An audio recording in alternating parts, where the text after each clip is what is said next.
Halo Sobat Spoilers, bagaimana kabarnya? Tentunya Minlers doakan baik-baik saja. Jumpa lagi di channel Sektor Spoilers. Hari ini Minlers akan bahas kelanjutan cerita dari film Renegade Immortal, yaitu episode 64. Seperti biasa, Minlers mau ingatkan lagi bagi Sobat Spoilers, karena video ini mengandung spoilers, Mimin sarankan untuk tonton dulu episode-episode sebelumnya, biar ngerti jalan ceritanya. Tapi buat Sobat Spoilers yang gak sabar dan udah siap dengerin kelanjutan ceritanya, langsung saja kita gas ke ceritanya. 6 pilar cahaya berpendar melesat ke angkasa, membentuk formasi segi 6 yang megah sebelum menghilang. Di hadapan Wang Lin muncul gerbang emas raksasa yang menjulang tinggi, terukir dengan kata hujan dalam bahasa kuno. Berdasarkan ingatan yang diwarisi dari Dewa Tusi, Wang Lin menyadari bahwa ini adalah gerbang alam surgawi hujan, yang kini dihiasi dengan sidik jari besar dan retakan yang menunjukkan kekuatan luar biasa yang pernah ada. Setibanya di gerbang, Wang Lin dan 5 orang lainnya melayang menuju platform-platform yang terlihat rusak, menandakan sisa-sisa struktur besar dari alam surgawi yang pernah ada. Masing-masing pembudidaya berdiri di platform mereka, menunggu dan mempertahankan tempat mereka. Wang Lin menyadari bahwa semua platform ini dulunya memiliki pola dan tekstur yang sama, menyiratkan sejarah yang mendalam. Saat Wang Lin menyaksikan cetakan tangan raksasa di gerbang, ia merasakan betapa kecil dan tak berartinya dirinya di hadapan kekuatan agung tersebut. Kebanggaan yang ia rasakan sebelumnya lenyap seketika, digantikan oleh rasa hormat dan ketakutan akan kekuatan yang lebih besar. Ketegangan mulai meningkat ketika lebih banyak pembudidaya tiba dan persaingan untuk mendapatkan platform semakin ketat. Konflik mulai terjadi ketika seorang pemuda berpakaian hitam berusaha berbagi platform dengan seorang wanita tua yang berwibawa, yang dengan cepat memerintahkannya untuk pergi. Di tempat lain, seorang pria berusaha mengusir anggota klan iblis raksasa, namun segera menyadari kesalahannya saat pria itu berubah menjadi raksasa. Wang Lin yang mengamati semua kejadian ini tetap tenang hingga seorang pembudidaya formasi jiwa mencoba menggertaknya untuk mendapatkan platformnya. Wang Lin tidak gentar dan memanggil kodok guntur yang memuntahkan bola petir, membuat pembudidaya itu mundur. Kekuatan Wang Lin menarik perhatian di sekitarnya, membuatnya menyadari bahwa di tempat ini kekuatan adalah segalanya. Ketika gerbang emas mulai terbuka, Wang Lin menunggu sejenak sebelum melangkah masuk, merasakan aura kuat alam surgawi. Ia menemukan kuali kecil dari batu giok, kunci untuk kembali ke planet asalnya. Dengan tekad, Wang Lin bersiap menghadapi perjalanan baru yang penuh tantangan di depannya. Wang Lin dengan hati-hati menyimpan barang-barangnya sebelum melangkah menuju kumpulan pusaran cahaya yang mengelilinginya. Beberapa kultivator lainnya menghilang ke dalam pusaran-pusaran itu, dan dengan tekad yang kuat, ia pun melangkah masuk ke salah satu pusaran. Begitu memasuki pusaran, dunia di sekelilingnya berubah drastis. Cahaya menyilaukan menyelimuti matanya, dan ia merasakan sensasi jatuh yang sangat nyata, seolah ia dilemparkan dari ketinggian. Saat ia membuka matanya, Wang Lin terkejut melihat pecahan-pecahan emas yang tersebar di langit, seperti serpihan cermin raksasa yang hancur. Alam surgawi yang sebelumnya megah kini tampak seperti puing-puing terapung di angkasa, menyisakan jejak samar energi spiritual. Dengan cepat, tubuhnya mendarat di salah satu pecahan yang kering dan retak. Ia mengeluarkan lonceng kuningan dari tas penyimpanannya yang dapat berubah ukuran dan menjebak musuh, berharap bisa melindungi dirinya di tempat yang asing ini. Di sekitar Wang Lin, suasana sunyi dan tidak ada tanda-tanda kehidupan. Gunung-gunung di kejauhan terlihat terpotong halus, dan istana-istana megah yang dulunya gagah kini hancur dan tertimbun reruntuhan. Tanah dipenuhi lubang-lubang tanpa dasar yang mengeluarkan gas putih, dan Wang Lin berdiri terpaku menatap kehancuran yang ada, bertanya-tanya, jadi inikah alam surgawi? Meskipun ia sudah mengetahui kehancuran alam surgawi, melihatnya secara langsung membuatnya sulit percaya. Ia berjalan perlahan menuju reruntuhan istana, merasakan tekanan yang semakin berat setiap langkahnya. Begitu mendekat, ia takjub melihat kemewahan yang tersisa dari bangunan yang terbuat dari batu roh murni. Meski energi dalam batu-batu tersebut telah habis, menyisakan debu yang mudah hancur.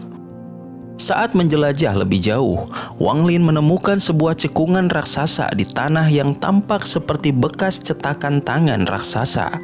Ketika ia menyentuhnya, aura kematian yang kuat menyerang tubuhnya, dan secara refleks, domain hidup dan mati miliknya aktif.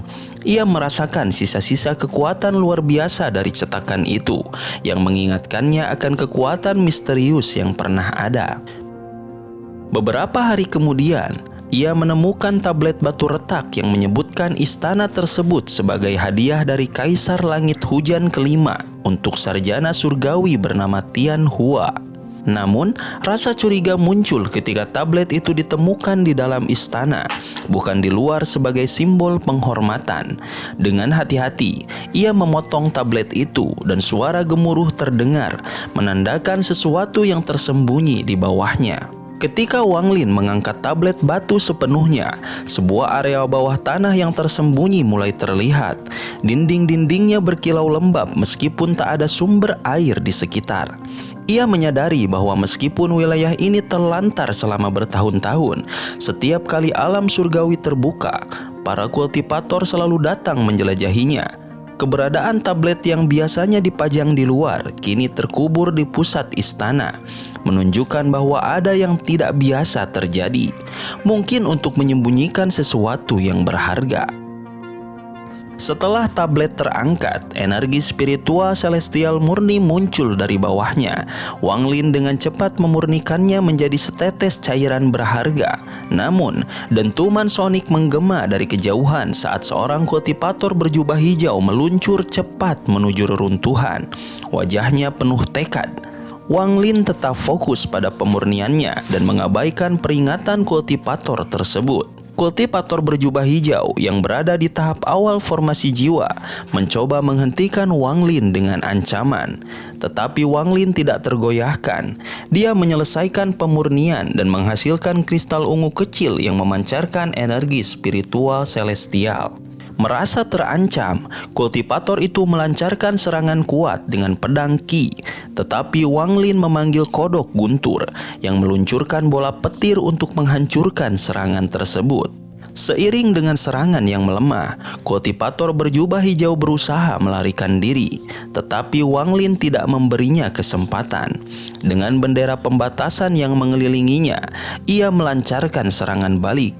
Gas hitam muncul dari tubuhnya, berubah menjadi jiwa-jiwa pengembara yang menyerang pedang Qi, melemahkan hingga akhirnya hancur.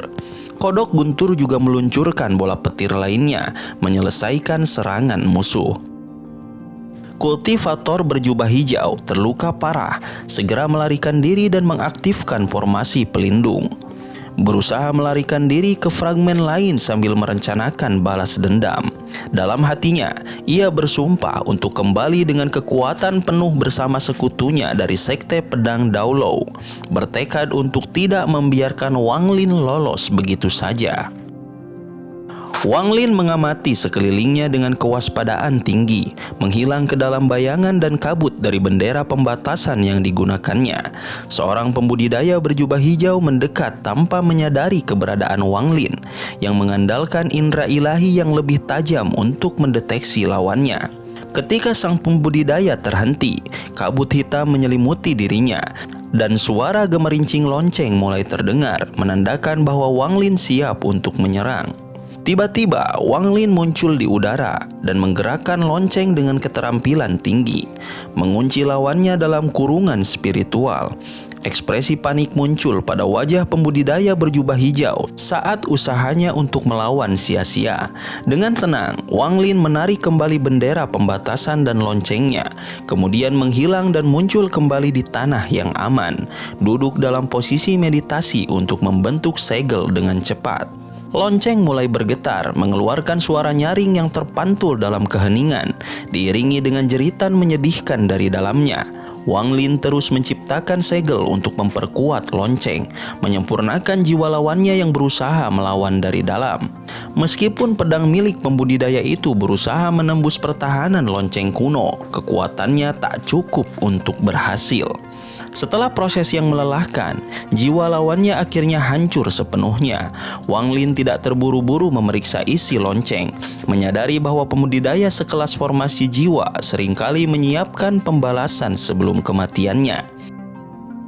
Sebelum melanjutkan perjalanannya menuju gunung yang berbentuk aneh seperti kunci, ia memperkuat segel pada lonceng hingga yakin tidak ada ancaman yang tersisa sebelum melanjutkan perjalanannya menuju gunung yang berbentuk aneh menyerupai kunci. Di dalam gua di puncak gunung, Wang Lin mempelajari sisa-sisa pembatasan kuno selama 3 hari, menambah pengetahuan tentang formasi.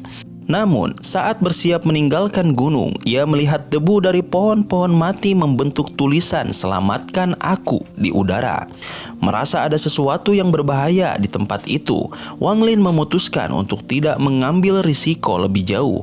Ia meninggalkan gunung dengan pelajaran baru dan pemahaman bahwa dunia ini penuh rahasia yang lebih besar, serta pentingnya kehati-hatian untuk bertahan hidup.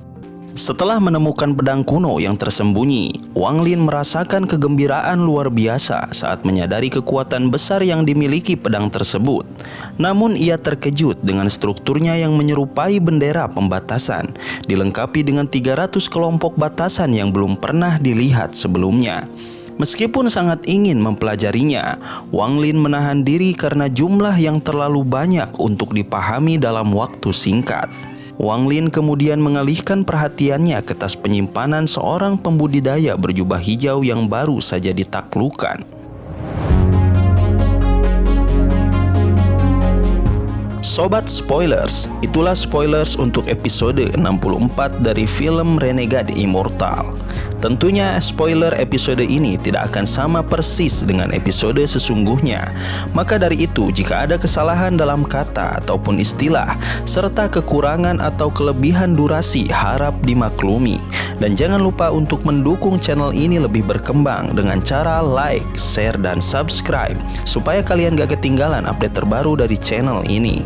Terima kasih banyak udah nonton sampai akhir Sobat Spoilers. Kritik dan saran positifnya silahkan di komentar. Sampai ketemu lagi di video berikutnya. Tetap semangat dan sampai jumpa.